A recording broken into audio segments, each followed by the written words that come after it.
Hello, everyone, and welcome. Today, we're going to dive into a super important topic for all of us as teacher paid teachers, creators, and sellers: understanding intellectual property, specifically copyright and trademark. Okay, it might sound complex, but knowing these few basics are very valuable to your resources and ensuring that you're legally compliant when using your own work and other people's work. Okay, I would just like to disclose I am a teacher, not a lawyer, so this is not legal advice. This is just simply what I have learned along the way and taken a lot of these resources from the TPT Terms of Use website. Let's start with copyright. Okay, simply put, copyright is a legal right granted to an author or a creator to control the use and distribution of original work. Okay, this means that as soon as you create an original lesson plan, a worksheet, a digital activity, or any unique teaching resource, you automatically own the copyright to it. You don't need to register it for the copyright to exist. You do not need to fill out any paperwork or anything along those lines. Okay, if you ever need to sue someone, the copyright gives you those additional legal benefits if someone decides to infringe on your work. So copyright protects the expression of an idea, not the idea itself. Okay, so for example, I can't copyright the idea of teaching fractions, but I can copyright my own specific original worksheet designed to teach fractions. Okay, all right, so that's just a little bit on copyright. Now we're going to move on to trademark.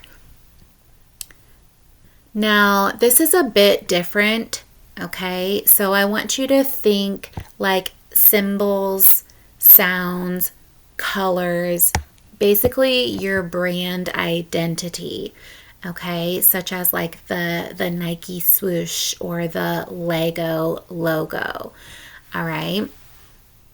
Trademark protects elements that identify your brand, your store name, your logo, even a slogan. Think of it as protecting your brand's identity. Okay, teachers pay teachers is a trademark. For us as small creators on TPT, while your store name and your logo could theoretically be trademarked, the process is quite expensive and it's often not necessary. Okay, copyright, typically your primary concern here. That protects the actual products that you create and you sell. Unless you're building a large corporation or planning like an extensive licensing of your brand, investing in a trademark and the registration is usually not the most effective use of the resources that you have. All right, now let's talk about the public domain. It is fantastic. These works are free for anyone to use, modify, and distribute without needing to ask permission or pay any royalties. So this happens when a copyright has expired or the original product was never copyrighted in the first place. So then it's placed in the public domain. Okay, if you want to know whether or not an image is in the public domain, a handy little trick is to use Wikipedia. You can log into Wikipedia, click on the search bar and type in the name of something, such as maybe a historical fiction, a historical figure. Such as like Sacagawea, Olivia Newton-John, John F. Kennedy, George Washington, anything like that. You see the images pop up, you go ahead and click on that image and you'll look for a licensing section, and it will clearly state the copyright status, whether it's public domain or under a Creative Commons license or any other restrictions that it has. It'll tell you right down at the bottom of the page. So if it says public domain, then you can use those images within your works. Okay, so always double check and don't just assume because an image looks old or it doesn't mean that it's public domain.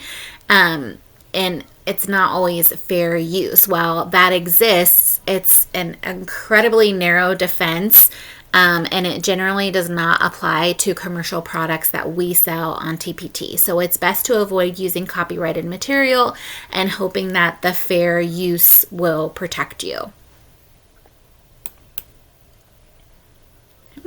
All right, now, Teachers Pay Teachers is very clear about their intellectual property.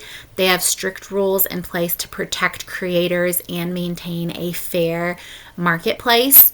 You can find their detailed policies in the site rules and guidelines and terms of service section on the TPT website.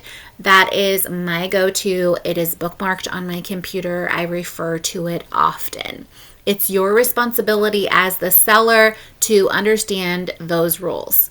The most important takeaway is that you must have legal right to use every single element within your product. Every image, every font, every piece of text.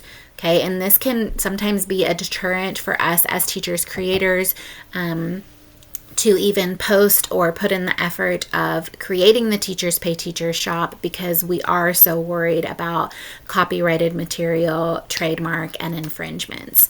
Okay, but as teachers, we are smart, we read, we know how to follow rules.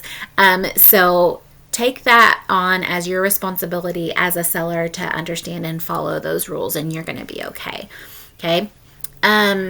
TPT can remove a product or suspend an account. There will be legal consequences if they decide to do this. So please, please, please just remember to not infringe on someone else's copyright. All right, just don't do it. There are plenty of resources out there that are free to use, and the permissions are very obvious.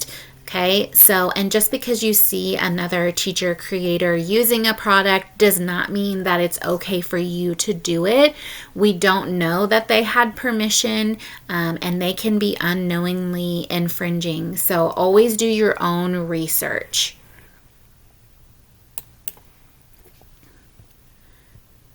All right, even though copyright is automatic, it's best practice to include a clear copyright notice on your products. This notice serves two different purposes. It informs your buyers that your work is protected, and it acts as kind of a deterrent against unauthorized copying or using of your products. So the standard format is simple. There's an example on the slide for you. You're going to use the copyright symbol, the year your resource was created or published, and you can place this notice in a couple of different places. You can place it on a copyright page. You can place it as the header or the footer of a worksheet or on every single page of your product. Or you can post it on the title page. So it's a quick, easy step that provides an important visual cue that those are your intellectual property rights. Okay, so there is an example, like I said, down at the bottom. To get that copyright symbol, you're just going to use the parentheses symbol on your computer, an uppercase C, close the parentheses and hit enter, and it will generate the copyright symbol for you. Okay. All right, so always do your research before you include any image, font, text, or audio in your product. Make sure that you have legal right to use this. A lot of times we say for commercial use, but some of these copyrights and trademarks even cover just using them for personal use in your classroom. Okay, so If you're ever in doubt, simply don't use it. Second, if there's something specifically that you really want to use that's copyrighted, ask for permission. Contact the owner, explain how you want to use their work, make sure that they know it's for commercial use or just personal use within your classroom, and get their permission in writing and file that away. That protects both you and them. Okay. Third and last, it is so crucial for your long-term success and peace of mind. Clip art and creating your own resources from scratch are your best friends. When you see clip art, always ensure that you've purchased a license for commercial use. Read the author's terms carefully. Even better, learn to create your own graphics, take your own photos, and write your own content. This is the safest, most ethical, and ultimately most rewarding way to build your TPT business.